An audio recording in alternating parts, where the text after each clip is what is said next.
आप सबकी उपस्थिति को बहुत बहुत प्रणाम। राष्ट्रवाद का निनाद जिसके भीतर नहीं है, इस देश में विवाद सिर्फ यही है कि वो निनाद अब लोगों के भीतर कम होता जा रहा है। मैं भारत की परिभाषा आप लोगों के समक्ष कुछ पंक्तियों में बोल रहा हूँ। यहाँ पर हमने बहुत ऐसे वीरों को देखा है, सुना है, जिनको देखकर या जिनके जीवन शैली से प्रभावित होकर हमारी कविताएं निकली हैं।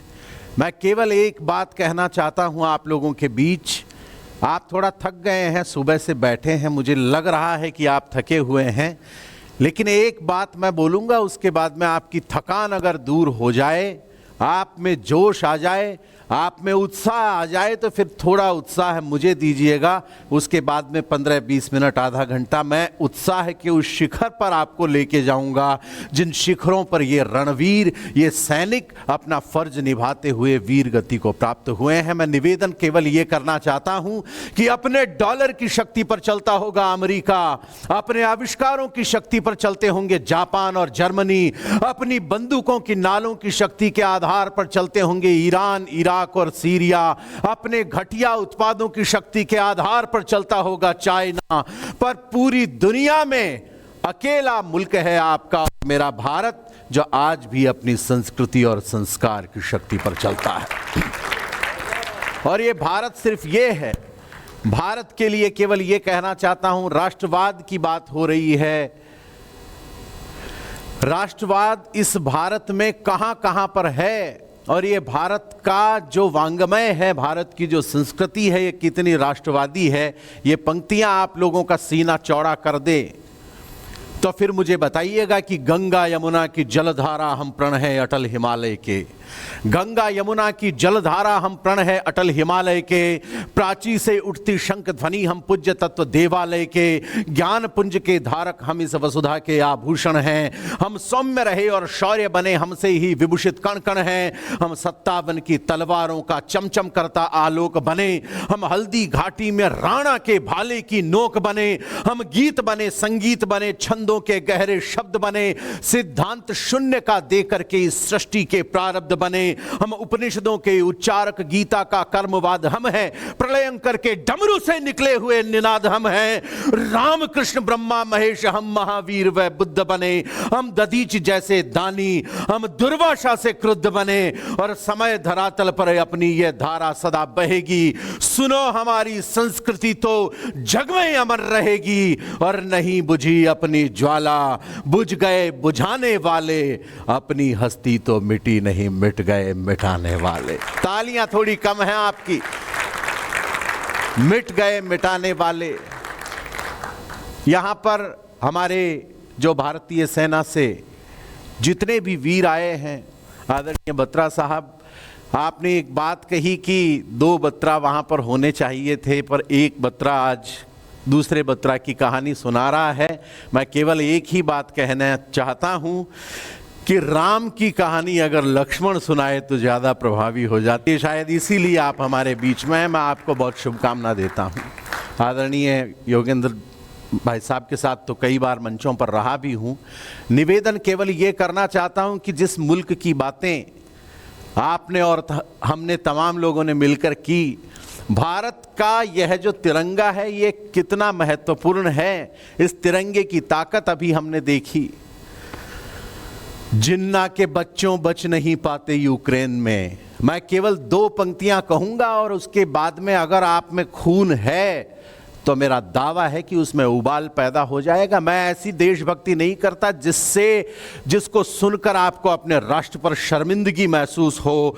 मैं वो बात बोलना चाहता हूं, मैं वो बात बोलने का पक्षधर हूं जिसको सुनने के बाद में केवल ये कहते हुए गर्व हो कि हम हिंदुस्तान के रहने वाले हैं। निवेदन केवल ये करना चाहता हूं कि वहां पर यूक्रेन में जब वो चल रहा था, तो केवल वहां पर जो हमारे भारतीय छात्र फंसे हुए थे, इस देश की तरफ से ये कहा गया कि तुम अपने हाथों में तिरंगा ले लेना, किसी की औकात नहीं होगी कि तुम्हारी तरफ देख भी ले। तालियां थोड़ी कम है आपकी तिरंगे के लिए। और अगली बात जो मैं कहना चाहता हूं उस पर तो अपने आप लोगों के हाथ उठ जाएंगे। जिस देश को हम अपना दुश्मन मानते हैं, जिस देश को और जो देश हमें आए दिन इस तरह के घाव देता है, वहां के बच्चों को बचने के लिए भी हाथों में तिरंगा उठाना पड़ा। यह हिंदुस्तान है, यह आपका भारत है। तब केवल 2 पंक्तियां कही, आपको आनंद आ जाए तो मुझे बताइएगा कि मैं बहुत ऊर्जावान लोगों में हूं कि जिन्ना के बच्चों बच नहीं पाते यूक्रेन में, जिन्ना के बच्चों बच नहीं पाते यूक्रेन में, हाथों में गरुस रोज तिरंगा नहीं लेते, और लगता है अब्बा तुमको बताकर नहीं गए, पापा हैं हम और पापा से पंगा नहीं लेते।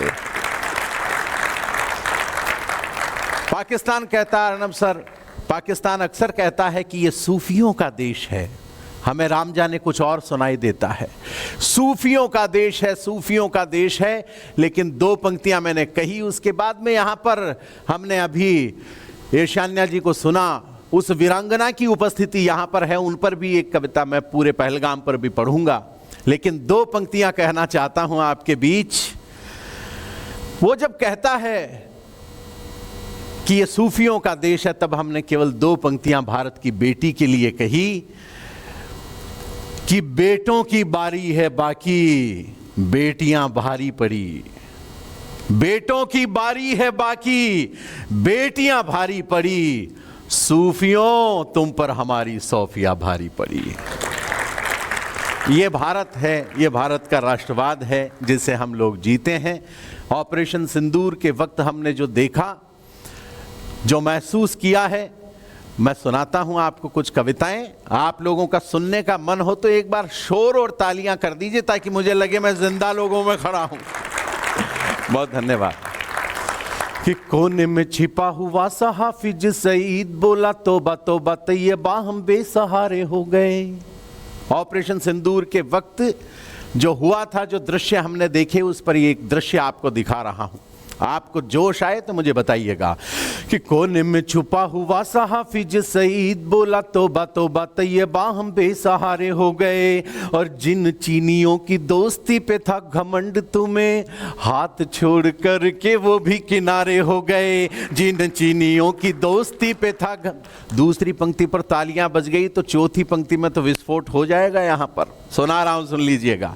कि जिन चीनियों की दोस्ती पे था घमंड तुम्हें हाथ छोड़ कर के वो भी किनारे हो गए, तो भारत के सूरज का तापमान यूं बढ़ा कि मरे हुए डरे हुए चांद तारे हो गए, मरे हुए डरे हुए चांद तारे हो गए, और पाकिस्तानी जेट भारत की भूमि छू न पाए, आसमान में ही वो खुदा को प्यारे हो गए। आसमान, आभार आपका। ये जोश, ये राष्ट्रवाद जीना चाहता हूं। और 4 पंक्तियां आनंद की आपको और सुना रहा हूं। वो कहते हैं कि हम पाकिस्तान के लिए शहीद हो रहे हैं, वो ये बात कहते हैं, और मैं आपको दावा कर रहा हूं कि वो पाकिस्तान के लिए शहीद नहीं होते, वो उन 72 हूरों के चक्कर में शहीद हो रहे हैं केवल। ये समझ लीजिएगा। जो 4 पंक्तियां सुना रहा हूं, अभी मरते हुए एक आतंकी जय हिंद बोल रहा था, और क्यों बोल रहा था बड़ा आनंद आएगा आपको ये सुनकर। सुनाता हूं, सुन लीजिएगा। कि आप भी गजब करते हैं मेरे रघुनाथ, कचरे के ढेर को कंगूरों से मिला दिया। आप भी गजब करते हैं मेरे रघुनाथ, कचरे के ढेर को कंगूरों से मिला दिया। कश्मीरी सेब और केसर ने ये कहा कि काहे हमें सड़े से अंगूरों से मिला दिया। कश्मीरी सेब और केसर ने ये कहा कि काहे हमें सड़े से अंगूरों से मिला दिया। तो भारत के शेर सरहद पे गरजते हैं, किस्मत ने हमें लंगूरों से मिला दिया, किस्मत ने हमें लंगूरों से मिला दिया। पर मरते हुए आतंकी बोल उठा जय हिंद, आपने तो मुझे मेरी हूरों से मिला दिया। आपने तो, हम नहीं होते तो हूरों से भी नहीं मिल पाते। पर साहब, मैं तो आदरणीय एक बात पूछना चाहता हूं, बड़े विद्वान और बुद्धिजीवी लोग यहां पर बैठे हैं। हूरें भी कोई रोजाना तो पैदा नहीं हो रही होंगी, उनकी भी जनसंख्या फिक्स होगी। और हमने जितना इस बार निपटाया है, हमने जितना इस बार यादव साहब किया है वो तो कमाल ही किया है।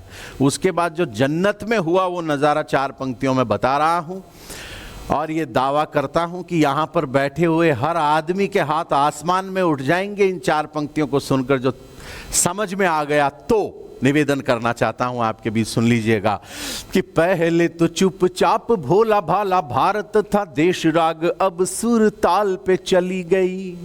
पहले तो चुपचाप भोला भाला भारत था, देश राग अब सुर ताल पे चली गई।